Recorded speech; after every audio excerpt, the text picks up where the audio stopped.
ہر لڑکا لڑکی کہتے ہیں کہ شادی کے لیے گھر والے نہیں مان رہے،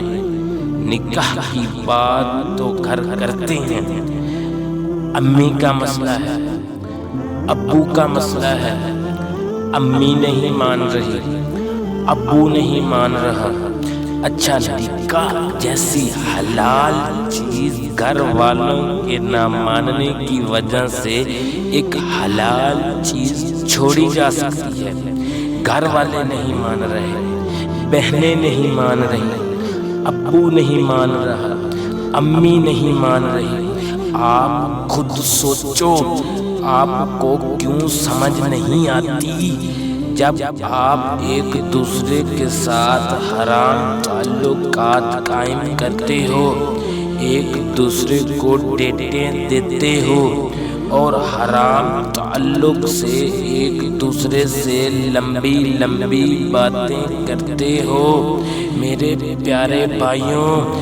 میرے پیاری بہنوں، یہ وقتی طور تو سکون ہوتا ہے، وقتی طور تو سکون ہے۔ حرام ریلیشن میں، حرام تعلق میں یہ جو لمبی لمبی باتیں کرتے ہو، یہ وقتی طور تو سکون ہوتا ہے، لیکن اس کے لیے رب بھی ناراض ہے، ہمارے پیارے پیغمبر بھی ناراض ہے، انہوں نے سختی سے منع کیا ہے۔ یہ جو حرام تعلق آپ لوگوں کے لیے کس طرح جائز ہو جاتا ہے،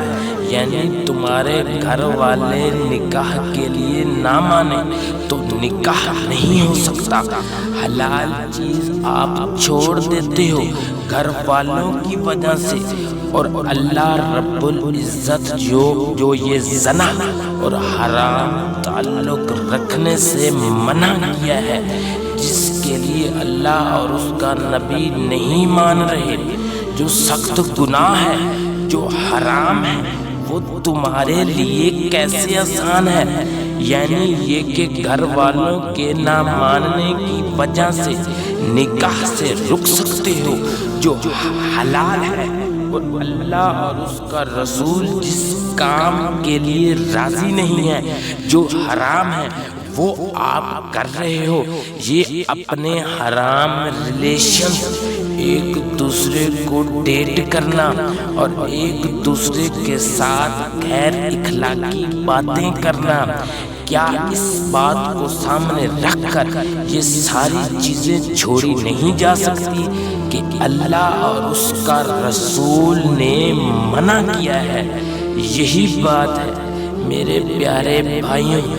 میری پیاری بہنوں، یہ ان کے لیے بات کر رہا ہوں، یہ سب کے لیے بات نہیں کر رہا۔ جو میرے پیارے بھائی، جو میری پیاری بہنیں جو ان گناہ میں مبتلا ہیں، میں ان کو بات کر رہا ہوں کہ ہم لوگ خاندانی نظام کو فالو کر رہے ہیں، اسلامی نظام کو ہم نہیں فالو کر رہے، ہم دنیا کے پیچھے لگ گئے ہیں، اور ہمارے سارے، ہم سب نام کے مسلمان ہیں۔ مسلمان بننے کے لیے ضروری ہے کہ ہم اپنی سانسوں کو، ہم اپنی سوچ کو، اپنے احساسات کو، اپنے جذبات کو، اپنے اعمال کو عین اللہ اور اس کے رسول کے مطابق کر دیں۔